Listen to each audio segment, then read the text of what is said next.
Good morning student. मैं सोहन संधू, इस YouTube channel पर आपका स्वागत है।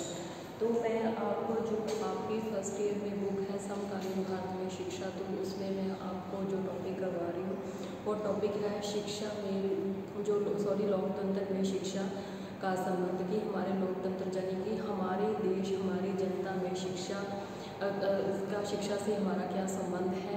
यानी कि इसमें देख लो, मैंने आपको कल करवाया था, कल वाली क्लास में मैंने आपको करवा दिया था कि लोकतंत्र और शिक्षा में संबंध, और साथ में करवाई थी शिक्षक की भूमिका।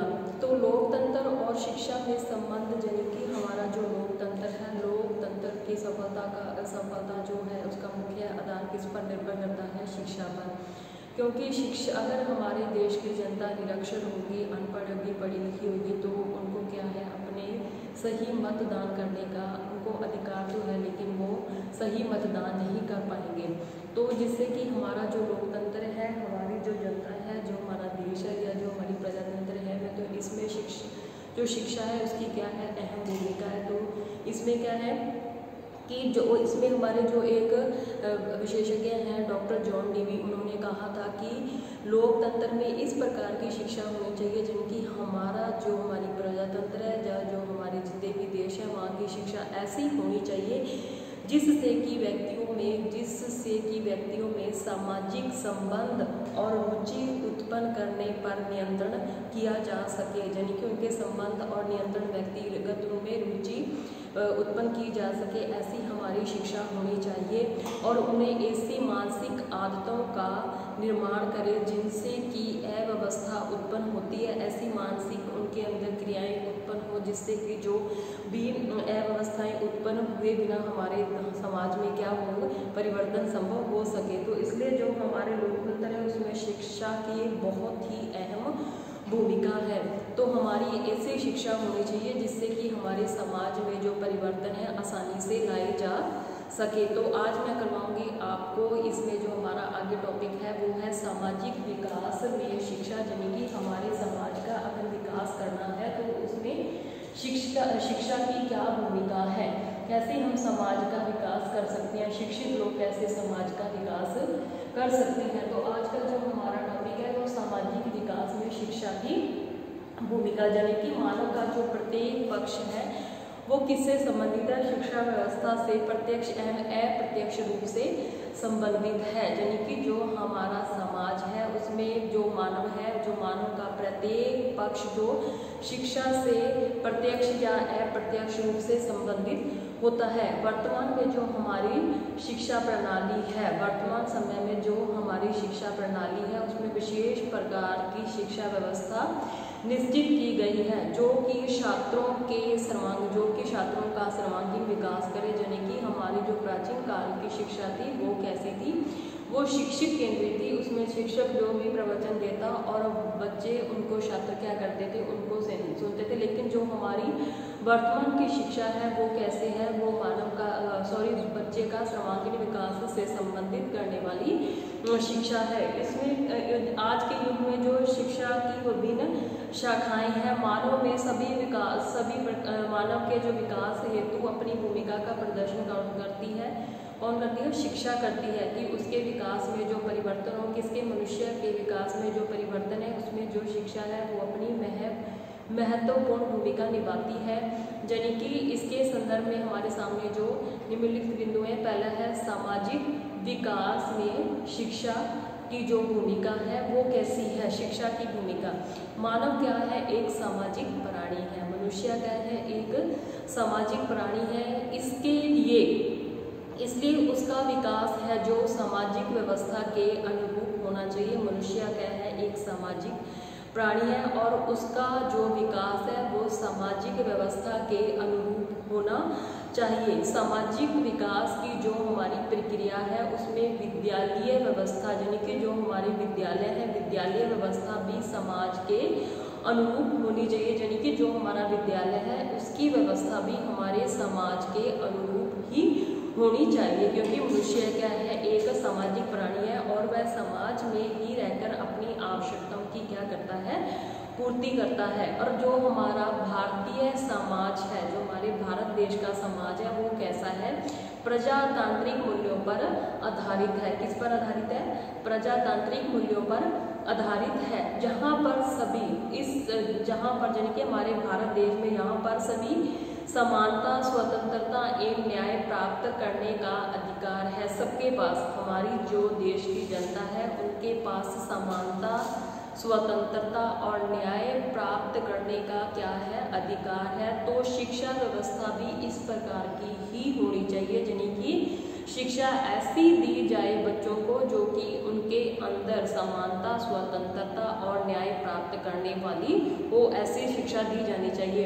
और वो शिक्षा हमारी प्रजातांत्रिक मूल्यों पर आधारित होनी चाहिए। इसलिए सामाजिक विकास के लिए जो शिक्षा का स्वरूप है वो कैसा होना चाहिए? विशेष प्रकार का होना चाहिए। इसलिए जो हमारी शिक्षा है उसका सामाजिक स्वरूप विशेष प्रकार का होना चाहिए, जिससे कि विशेष रूप से छात्रों का सामाजिक विकास हो सके। यानी कि जो हमारी शिक्षा है, सामाजिक शिक्षा की जो व्यवस्था है विशेष प्रकार की होनी चाहिए, जिससे कि छात्र का यानी कि छात्रों का विकास है वो सामाजिक विकास है विशेष प्रकार से संभव हो सके। और सामाजिक विकास के लिए शिक्षा की समस्त गतिविधियों एवं प्रक्रियाओं का उद्देश्य है। जो हमारी सामाजिक विकास के लिए जितनी भी सामाजिक विकास के लिए शिक्षा की समस्त गतिविधियां एवं प्रक्रियाओं का उद्देश्य सामाजिक विकास प्रमुख रूप से होना चाहिए। यानी कि उनका जो हमारी शिक्षा है उसका जो स्वरूप है वो स्वरूप ऐसा होना चाहिए जिससे कि मनुष्य का जो विकास है, सामाजिक विकास आसानी से हो सके। इस प्रकार की हमारी जो विद्यालय में शिक्षा की व्यवस्था इस प्रकार की हो कि हमारे जो समाज में रहने वाले व्यक्ति हैं उनका विकास सामाजिक व्यवस्था के अनुरूप ही होना चाहिए। तो इसमें सबसे पहला जो पॉइंट है वो पॉइंट है आपका कि सामाजिक नियमों का ज्ञान। तो सबसे जो हमारा सामाजिक विकास में शिक्षा की भूमिका में आपका सबसे पहला पॉइंट है वो पॉइंट है कि सामाजिक नियमों का ज्ञान है। क्या होना चाहिए व्यक्ति को? सामाजिक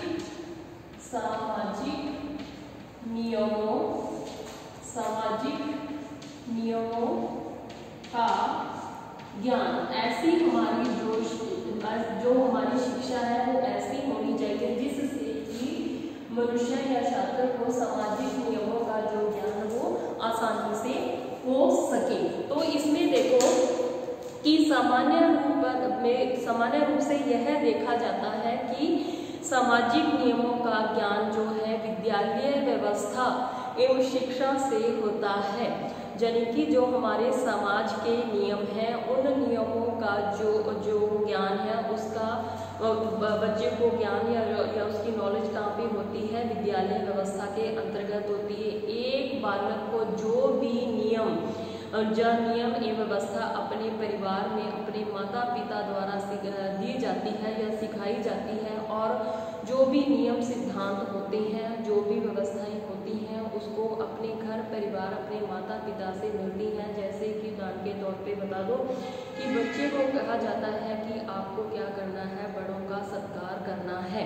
तो उसके मन में जो नियम वगैरह उनके माता पिता बनाते, बड़ों के चरण छूने चाहिए, उनको नमस्कार करना चाहिए और उनका अभिवादन करना चाहिए। ये सब नियम की कानून है जो बच्चे को अपने घर परिवार में भी सिखाए जाते हैं। अगर वो ही व्यवस्था अगर बच्चे को विद्यालय में शिक्षक द्वारा जब शिक्षक इस तथ्य को कहता है दोबारा जब ये चीज़ें विद्यालय में दोहराई जाती हैं तो बच्चे का उसमें बालक का जो आवश्यक रूप से इस नियम को स्वीकार लेगा, क्योंकि बच्चा जो है वो अपने जीवन में जो उसका शिक्षक होता है उसकी महत्वपूर्ण भूमिका होती है। क्योंकि जो बच्चे होते हैं वो हमेशा जो भी उनको बात सच्ची लगती है, अगर उनका जो शिक्षक कहता है, छोटे बच्चों के मन में है कि जो हमारा शिक्षक कह रहा है वही बात गया है सच्ची है। उसको नियम कानून और व्यवस्था बच्चों को पहले घर परिवार में सिखाई जाती है, उसके बाद वही नियम कानून अगर उसके शिक्षक द्वारा भी उसको बताए जाते हैं तो वो बच्चा उस नियम कानून के आधार पर ही चलता है। उसको वह अपने अब जीवन में उन नियमों को वो क्या कर लेता है? स्वीकार कर लेता है। यानी कि पहला आपका जो पॉइंट है इसमें सामाजिक नियमों का ज्ञान, यानी कि जो हमारे समाज के जो नियम व्यवस्थाएं हैं पहले उसको घर परिवार में सिखाई जाती है, उसके बाद में वो ही अगर बातें विद्यालय में दोहराई जाए तो वो जाती हैं, घर कर जाती हैं, क्योंकि बच्चे को ऐसा लगता है कि जो मेरा शिक्षक कह रहा है वो ही सही है। तो सबसे पहले जो है सामाजिक नियमों का ज्ञान, उसके बाद आपका 2 नंबर इसमें पॉइंट आ जाता है सामाजिक व्यवस्था का ज्ञान। पहला है सामाजिक नियम का ज्ञान, दूसरा है सामाजिक व्यवस्था का ज्ञान, दूसरा है आपका सामाजिक व्यवस्था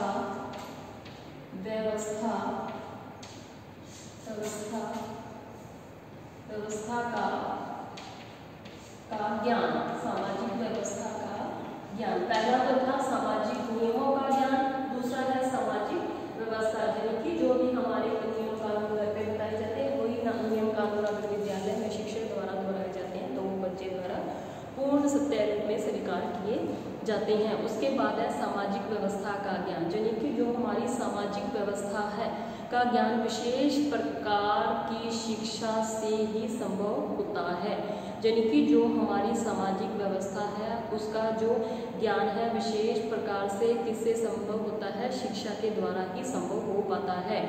प्राचीन काल में जो हमारी भारतीय सामाजिक व्यवस्था थी, प्राचीन समय में जो हमारी सामाजिक व्यवस्था थी वो किस पर थी, आधारित थी, वर्ण पर आधारित थी, यानी कि जो हमारे 4 वर्ण पाए जाते थे उस टाइम में, उसमें जैसे आपके होंगे कि ब्राह्मण हो गए, क्षत्रिय हो गए, शूद्र हो गए और वैश्य हो गए। तो उस टाइम में जो ब्राह्मण होते थे उनको ही सर्वोच्च माना जाता था और उनको ही सब समाज में जिस प्रकार की व्यवस्थाएं कानून है उनको ही सर्वोच्च, उनको ही प्रमुख रूप से स्वीकारा जाता था। ब्राह्मण द्वारा उच्च वर्ग को ही शिक्षा वगैरह दी जाती थी उस टाइम में।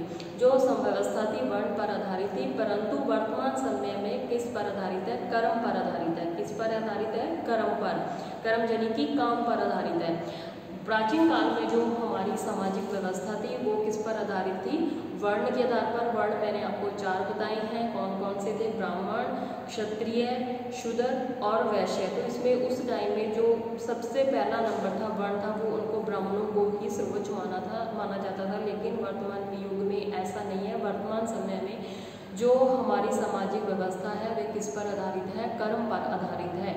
वर्तमान में जो हमारा भारतीय समाज है, वर्तमान समय में जो हमारा भारतीय समाज किसी भी व्यक्ति को जातिगत भेद, यानी कि जातिगत जो भेद के आधार पर कोई भी विशेष सुविधा प्रदान नहीं की जाती, यानी कि हमारे जो भारत देश में वर्तमान समय में कोई भी व्यक्ति शिक्षा को ग्रहण कर कोई भी पद ग्रहण कर सकता है, उसमें कोई भी जाति धर्म विशेष नहीं रखते और इसमें जो भी हमारे जातिगत भेद के आधार पर कोई विशेष सुविधा नहीं दी जाती वर्तमान समय में, जब तक कि उसके मूल में कोई तर्क का कारण न हो, यानी कि जो भी हमारे समाज में कोई भेदभाव की विशेष प्रकार की कोई सुविधा भी नहीं दी जा सकती जब तक कि उसके मूल में कोई तर्क कारण न हो। इस प्रकार की जो हमारी विभिन्न कालों की सामाजिक व्यवस्थाओं एवं उनके महत्व को क्या किया जाता है, महत्व का ज्ञान शिक्षा के माध्यम से ही संभव हो पाता है। यानी कि हम जो अच्छे बुरे का जो हमें ज्ञान है वो किससे प्राप्त होता है, शिक्षा के माध्यम से ही हम उसका ज्ञान प्राप्त कर सकते हैं वर्तमान समय में। उसके बाद आपका 3 नंबर आ जाता है अंधविश्वासों का समापन। किसका, अंधविश्वासों का। 3 नंबर इसमें आ जाता है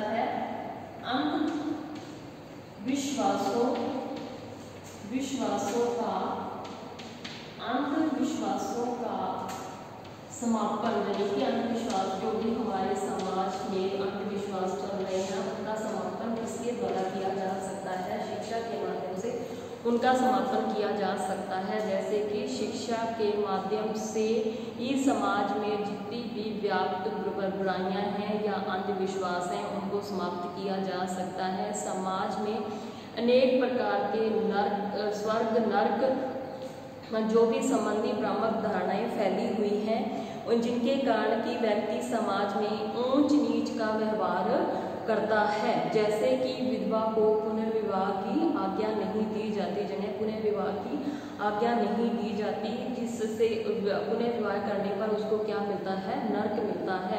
इस प्रकार के जो भ्रामक धारणाएं हैं उनको शिक्षा के माध्यम से ही समाप्त किया जा सकता है। तीसरा इसमें आ जाता है कि अंधविश्वासों का समापन, यानी कि हमारे देश में जितनी भी ऊंच नीच की भावनाएं या अंधविश्वास जो भ्रम उत्पन्न हुए हैं उनको शिक्षा के माध्यम से ही, यानी कि जो भी हमारा स्वर्ग नर्क है ऐसी जो धारणाएं व्याप्त हुई हैं उन सब धारणाओं का समापन जो है वो शिक्षा के माध्यम से ही किया जा सकता है। जैसे मैंने उदाहरण के तौर पे आपको बताया था कि पुनर्विवाह करने पर आपको क्या नर्क मिलता है। उसके बाद इसमें 4 नंबर आ जाता है वैज्ञानिक दृष्टिकोण का विकास। 4 नंबर इसमें आ जाता है वैज्ञानिक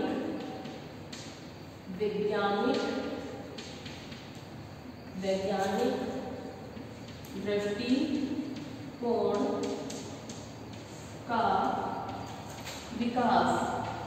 वैज्ञानिक दृष्टिकोण का विकास 4 नंबर इसमें आ जाता है, यानी कि जो हमारे समाज का जो भी आधार है उसमें वैज्ञानिक दृष्टिकोण का विकास करना चाहिए। जैसे कि आपको मैं बताया कि सामाजिक व्यवस्था जो है, हमारी सामाजिक व्यवस्था में वैज्ञानिक दृष्टिकोण का विकास करने में भी शिक्षा जो है अपनी महत्वपूर्ण, शिक्षा की जो महत्वपूर्ण भूमिका होती है। अगर हमें वैज्ञानिक दृष्टिकोण का विकास करना है तो उसमें जो शिक्षा है उसकी महत्वपूर्ण भूमिका होती है। समाज में जब शिक्षा द्वारा अंधविश्वासों का, शिक्षा के माध्यम से हम अंधविश्वासों का समापन होता है तथा जो स्वस्थ परंपराएं जन्म लेती हैं तो स्वाभाविक रूप से जो हमारा वैज्ञानिक दृष्टिकोण का क्या होता है, वहाँ पे विकास होता है। प्रत्येक नागरिक को बौद्धिक दृष्टि से इतना परिपक्व, यानी कि उसका जो मानसिक स्तर है इतना परिपक्व होना चाहिए, इतना उसमें उच्च विचार होने चाहिए, और यह सब किसके माध्यम से संभव है, शिक्षा के माध्यम से ही संभव है। वह प्रत्येक तथ्य को स्वीकार करने से पूर्व सत्यता एवं वैधता का मूल्यांकन अवश्य करेगा। यानी कि हम जो अंधविश्वास हमारे समाज में जितनी भी बुराइयां उत्पन्न हुई हैं, अंधविश्वास उत्पन्न हुई हैं, उसको हम किसके माध्यम से, अगर हमारे जो वैज्ञानिक दृष्टिकोण का विकास करना है तो इसका विकास किसके द्वारा संभव है, शिक्षा के द्वारा ही संभव है। उसके बाद है सामाजिक गुणों का विकास। 5 नंबर आ जाता है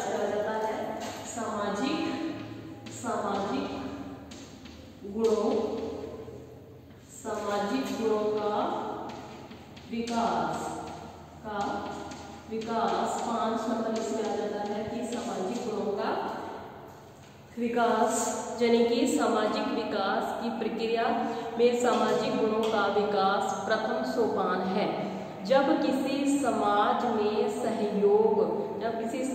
सहयोग, प्रेम, उदारता एवं त्याग जैसी जो सामाजिक गुणों का विकास, प्रेम, उदारता एवं त्याग जैसे सामाजिक गुणों का विकास नहीं होगा तो वह समाज के आगे वो क्या है, समाज के आगे उन्नति के पथ पर अग्रसर नहीं हो सकता। शिक्षा के माध्यम से सभी जाति, धर्म, समुदाय के बालकों को एक समूह में रखकर विभिन्न क्रियाओं के माध्यम से क्या किया जा सकता है, प्रेम, संयोग और त्याग आदि के सामाजिक गुणों को संपन्न बनाया जा सकता है। किसके माध्यम से, जब तक कि हम मनुष्य के अंदर जैसे कि संयोग, प्रेम और त्याग, उदारता, त्याग जैसी जो सामाजिक गुण है उसका विकास नहीं करेंगे तब तक यह संभव नहीं हो सकता। इन सभी गुणों का जो विकास है वो शिक्षा के माध्यम से ही संभव है। उसके बाद इसमें 6 नंबर आ जाता है संस्कृति का विकास। किसका, संस्कृति का विकास। 6 नंबर इसमें आ जाता है सांस्कृतिक विकास। इसमें आगे 6 नंबर आता है सांस्कृतिक विकास में देखो कि सामाजिक विकास का महत्वपूर्ण अंग संस्कृति का विकास करना है। जो हमारे समाज का अगर विकास करना है तो उसमें संस्कृति का महत्वपूर्ण स्थान है। संस्कृति में प्रत्येक नागरिक अपनी संस्कृति एवं सभ्यता को नहीं छोड़ना चाहता, यानी कि हमारे देश का जो नागरिक है वो अपनी संस्कृति और सभ्यता को नहीं छोड़ना चाहता। इसलिए जो हमारी है विद्यालय व्यवस्था का स्वरूप में भी सांस्कृतिक कार्यों में अपनी शिक्षण व्यवस्था से ही वो क्या करता है, प्रारंभ करता है। यानी कि जो हमारे विद्यालय में अनेक प्रकार के जो सांस्कृतिक अलग अलग धर्मों से संबंधित सांस्कृतिक प्रोग्राम किए जाते हैं, तो उसमें जब बच्चे पार्टिसिपेट करते हैं तो उनका अपनी संस्कृति के प्रति उनकी भावना जो है उसके अंदर और बढ़ जाती है। शिक्षण व्यवस्था प्रारंभ में सांस्कृतिक विकास का जो संचालन है वह विद्यालय द्वारा ही उनको लाभ होता है। प्रथम बालक की रुचि विद्यालय में बनी रहती है तथा द्वितीय समाज में भी सहयोग विद्यालय को प्राप्त होता है। इस प्रकार जो हमारी संस्कृति का विकास है वो सामाजिक विकास के मार्ग को क्या करता है, प्रशस्त करता है। उसके बाद धर्मनिरपेक्षता का विकास, इसमें आ जाता है धर्मनिरपेक्षता का विकास। 7 नंबर आ जाता है धर्म, यानी कि अपने अपने शिक्षा के द्वारा ही जो है किसी भी धर्म को प्राथमिकता प्रदान नहीं है। शिक्षा में सभी धर्मों को एक समान देखा जाता है। वर्ण धर्म का जो व्यापक मूल भाव को स्वीकार नहीं किया जाता। प्रत्येक धर्म में मानवता एवं अहिंसा के मार्ग पर चलना सिखाता है। जो हमारे देश में जितने भी धर्म निवास करते हैं, प्रत्येक धर्म जो है मानवता और अहिंसा के मार्ग पर चलना सिखाता है। इसलिए जो हमारी धार्मिक क्रियाएं समाज में सर्वधर्म संभव है या धर्म निरपेक्षता की स्थिति में को अधिक महत्व नहीं दिया जाता। इस कार्य में विद्यालय शिक्षा महत्वपूर्ण भूमिका का निर्वहन करती है, क्योंकि विद्यालय में किसी धर्म विशेष की शिक्षा नहीं दी जाती। सभी धर्मों को एक समान देखा जाता है कहाँ पे, विद्यालय में। और विद्यालय में बच्चों को शिक्षा दी जाती है और ये सारा कुछ किसके माध्यम से संभव है, शिक्षा के माध्यम से संभव है। यानी कि धर्म निरपेक्षता का इसमें क्या है, विकास। उसके बाद इसमें 8 नंबर आ जाता है सामाजिक सद्भावना का विकास। 8 नंबर आ जाता है इसमें सामाजिक सद्भावना का विकास।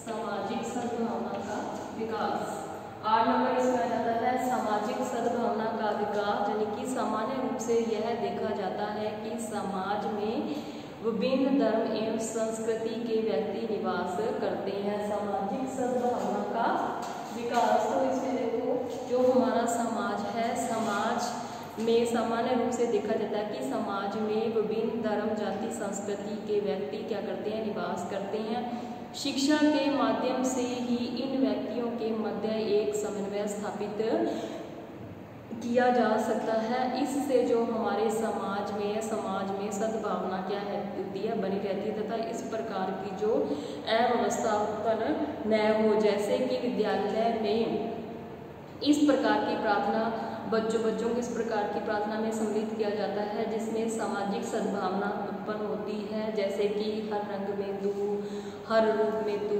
मेरे मन में तू, ना तेरे नाम अनेक हैं। तो इस प्रकार की जो भी विद्यालय में जो भी कार्यक्रम शुरू होता है वो प्रार्थना सभा से ही होता है। तो वहाँ पे बच्चे सभी जाति धर्म समाज सभी से संबंधित जो बच्चे होते हैं वहाँ पे प्रार्थना करते हैं कि हर जो है हर रंग में तू, हर रूप में तू, तेरा नाम अनेक, हर तू ही एक है। तो ये क्या है, हमारे इसमें सामाजिक सद्भावना के विकास होता है। उसके बाद आपका 9 नंबर आता है अनुशासन की भावना का विकास। 9 नंबर इसमें आ जाता है सामाजिक